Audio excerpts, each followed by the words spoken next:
Hey, welcome to Taylor Kia, Findlay's first ever Coaches Chronicles here at Taylor Kia Findlay. Our very first guest ever is head coach of Findlay High School's Matt Pease. Hey, thanks for having me. Yeah, thanks. I appreciate you being our first guest, and we're really excited about doing this video takes and stuff for the community and everybody here. We do this in our northern stores right now, and we wanted to get down into Hancock County because we have a bunch of really good coaches that we want to talk to and get the word out for you guys and help spread whatever it is that you can for the high school teams and stuff like that. So you have a lot more ties here than just simply being a coach at the Tennessee Titans to the Northwest Ohio area, don't you? Yeah, I mean, I was born in Findlay, born in Blanchard Valley, grew up in Bowling Green, went to Bowling Green High School, grew up in the area. I have a lot of family in Hardin County and still around this area, so definitely a lot of ties to this area. It's great to be back around. That's awesome. And then I understand you went to college at Kent State. I did. So after graduating from Bowling Green, went on to Kent State, was a walk-on at Kent State. That's awesome. And what position did you play while you were there? I didn't play much, but it was I was a quarterback growing up, and so I was the Josh Cribbs year. So Josh Cribbs was far more talented than I was. Oh, okay. So you were there when Josh was there. Yeah. Yep. And then from there, that kind of took you to a couple different places, including you had a head coaching job and 2 years at a high school in Colorado, correct? Yep. So I was at Green Mountain High School for 4 years overall. I was the head coach for 2 years. So as soon as I left Kent State, moved out to Colorado, did some other jobs and had a couple coaching jobs, but I became a head coach at Green Mountain before going on to Tennessee. And then 2 years you spent with the Tennessee Titans, and what all positions and stuff did you coach there? So the first year I was quality control, kind of worked with the outside linebackers. Second year I was assistant D-line coach and continued my quality control role. So stayed on defense, defensive assistant, worked with outside linebackers, D-line, that kind of area. Awesome. And then, of course, made the decision to step away from the NFL ranks and how exactly did it all come about that you ended up coming to Findlay, Ohio, and coming back to where you're from again? Yeah, well, it was, a couple people had mentioned that this job had come open and had still had ties to the area, and so they reached out and asked if I was kind of interested, and at the time we were in an AFC championship run, went all the way to AFC title game that year. And just talking with my wife and my family, it was important for us to kind of get back to a community and spending time with a lot of time with the family and just having an impact on kids. So it was something that was important to us, and we thought Findlay would be perfect for that. We just know what a great community it is, and just growing up in this area and having family around, it was just, we still loved this place a lot, and so, it wasn't necessarily always easy. It was a tough decision. Your NFL job in Tennessee was great organization to work for, and we were having a lot of success. But when it came down to it, we thought it was what was best for our family and being able to be a part of this community. That's awesome. And your wife Emily, correct? Yes. And I understand that at the same time, not only did you guys trying to make this decision, there was a child being born? Yeah, so we had our daughter Adeline in February, so same time all this was going on. AFC title game, daughter born, moved to Ohio, so it was a pretty intense couple months there. But yeah, my daughter Adeline is 9 months, and I have a son Wyatt who's 5 years old, and so we're excited for them to be here too. Wyatt a big football fan as well? He does. He loves all sports, so he's all go all the time. So whatever sport is in front of him, he loves doing it, and so he's got nothing but energy.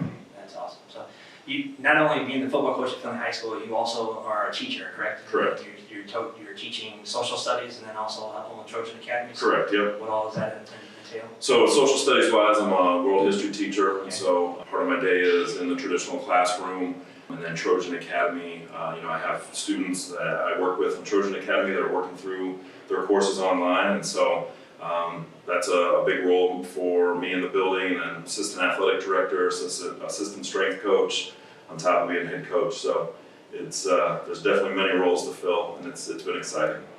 What do you think are probably the biggest differences? I mean, I know obviously professional level players, and then there's college, and you've been from high school to the NFL and then now back to high school.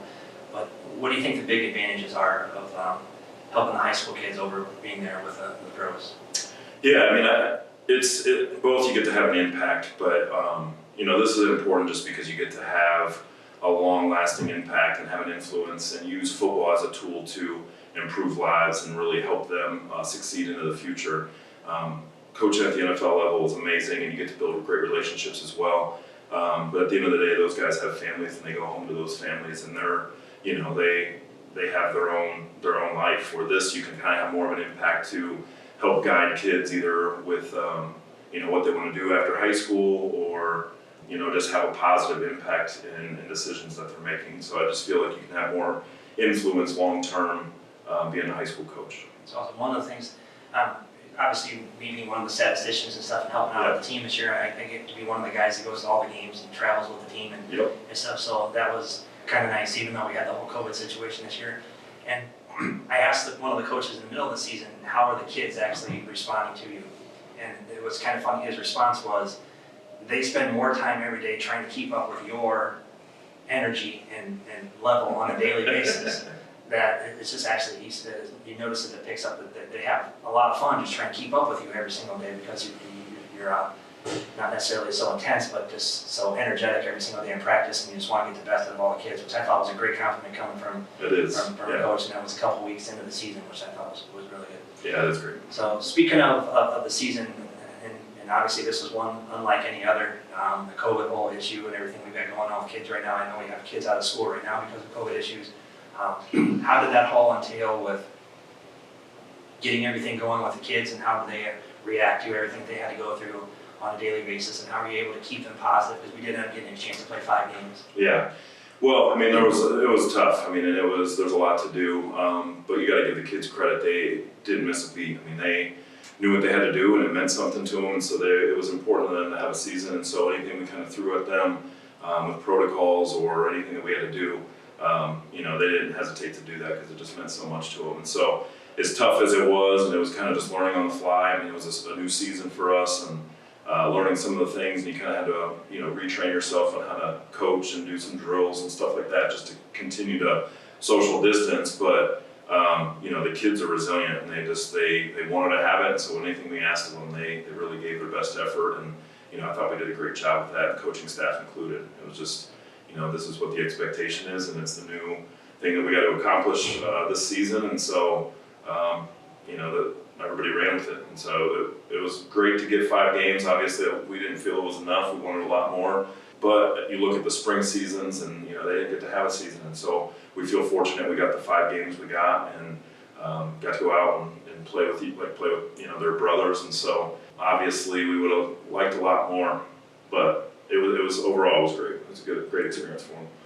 So speaking of the season, the track, Three Rivers Athletic Conference that we're in, it's extremely competitive. You didn't get a chance to see every team, but you did get a chance to see a few that we're going to talk about here in a minute. But what do you think of the competition level that we're in the track? Yeah, I mean, it's an incredible conference. We love playing in this conference. I mean, each week is a challenge. Really, there's a lot of great coaches across the board, tons of talent all over the field. You see that with the private schools, and even week in, week out with the public schools. It's just each week is going to be a challenge, and so we love that. It's you got to bring your A game every week, and we're excited to continue to move forward and get to play all those other teams. We wish we would have been able to play each of them and had a full conference schedule.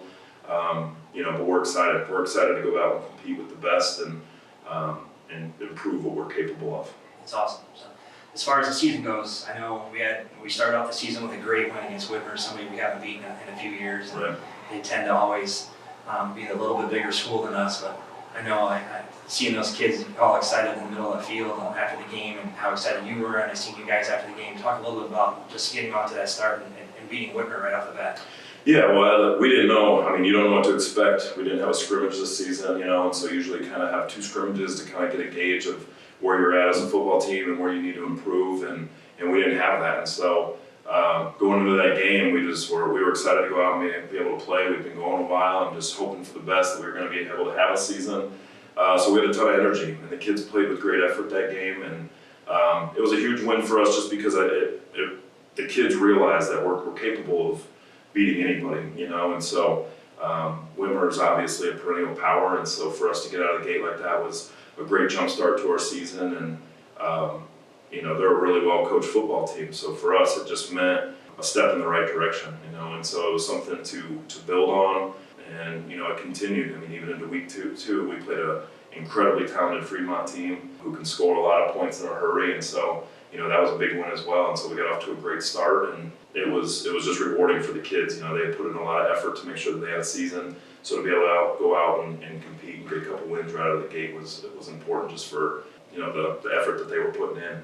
That's awesome. And then rivals, every school has one. Yep. We have a couple. Yep. All right. Fremont Ross, Lima Senior, they're two of our rivals that we play constantly every year in the track, and we did get a chance to play them this year. So even though the season was down, I think the kids are probably still excited they get to brag on the fact that they beat their rivals, right? Yeah, that's right. And Fremont, I mean, they're a young, talented team, and so that was a big win for us. And you know, the Lima game, we were coming off of our quarantine for 2 weeks, and they're fast and physical. I mean, that's a really talented team as well. And so, you know, when it comes to rival games, that it's going to be a hard-fought game. And so the kids did a great job of, you know, going out and competing and getting 2 important wins for our program.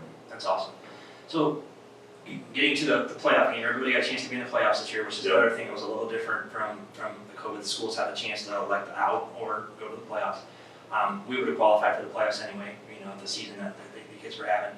And then it seemed like the Springboro game, you couldn't have found a more matched up team that was very similar to who we were. I mean, I seen it on the stat sheet that mathematically everything across the board was the same. They got the better end of two more touchdowns over 2 field goals for us, but other than that, I thought the kids competed pretty well. And I guess, how did they end their season that way? Yeah, I mean, give credit to Springboro. They're a great football team, really well coached, and they, you know, got us that day. But we felt we didn't necessarily play our best game, but the kids knew we were capable of more, but they were excited that we got to go out and play such a big time game like that. You know, a couple penalties in the first half took away some drives and some momentum.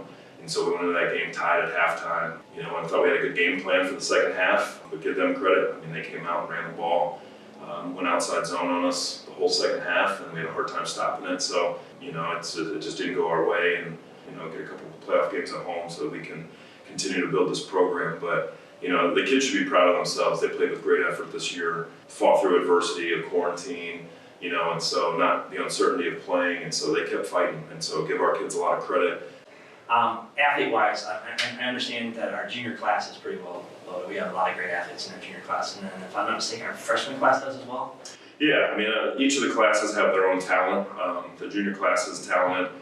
You know, we have a big job to fill next year. We're graduating 4 offensive linemen, 2 defensive linemen are graduating, and so both sides of the ball, the lines are going to have to be, you know, there's going to be some opportunities there, some competition to step up and be starters.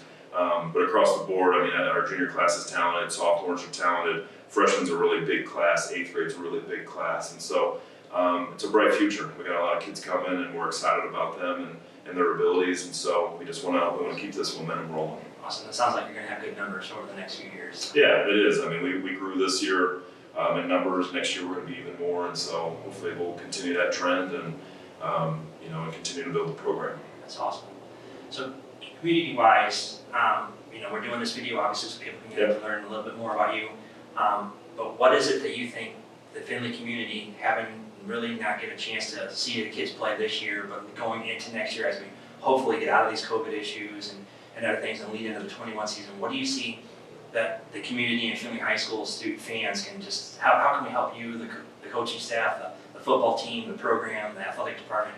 I mean, how do you see us finding a way to help you out? Yeah, just continued support. Obviously this year with the attendance, you know, not being able to get into games, it was difficult, but hopefully next year we're back to more of a traditional style game night and just people show up. You know, these kids are putting in the effort, attacking the weight room right now, attacking the classroom, and so it's important that we, you know, that we continue that trend and keep moving forward as a program. And if we can get the fans to show up and be loud on game nights and really create an atmosphere at Donnell, you know, that's gonna help our kids even more. And so we're excited to be able to get back to kind of that role and play in the best stadium in the track. And so, you know, fan-wise, we just need people there, you know, and hopefully we can get back to that next season. Awesome. All right.